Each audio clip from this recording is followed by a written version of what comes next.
S, வீடு, schools, hotels, store room இங்கெல்லாம் partition wall கட்டணும்னாலும் இப்போ பில்டிங் போனஸோட first choice Renocon Rapid Wall Panels.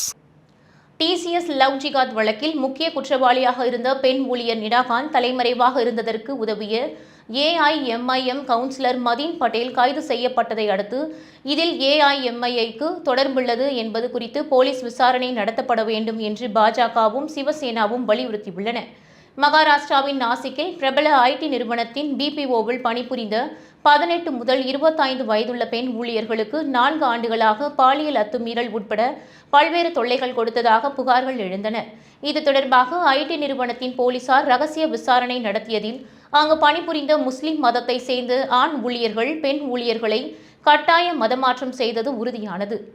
மறுத்த பெண்களுக்கு பாலியல் ரீதியாக தொல்லை கொடுத்ததும் வெளிச்சத்துக்கு வந்தது.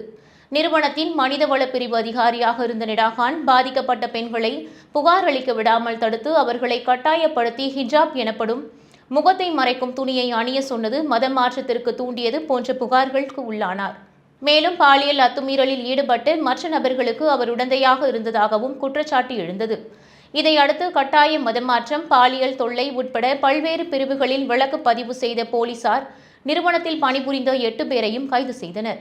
டேனிஷ் ஷேக், தௌசி பத்தார் உட்பட 7 ஆண்களும், பாலியல் புகார்களை விசாரிக்கும் போஷ் குழுவில் இருந்த அஸ்வின் சைனானி என்ற பெண்ணும் கைது செய்யப்பட்டனர்.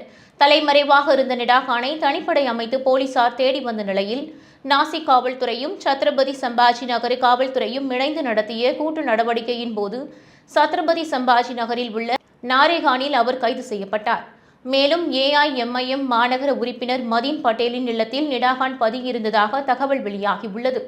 இந்நிலையில் நிடாகான் கைது செய்யப்பட்டது குறித்து பேசிய சிவசேனா அமைச்சர் சஞ்சய், டிசிஎஸ் ஐடி நிறுவனத்தில் நடந்தது வெறும் மத மாற்றம் மட்டுமல்ல, இதற்கு பின்பும் மிகப்பெரிய சதி நடந்துள்ளது.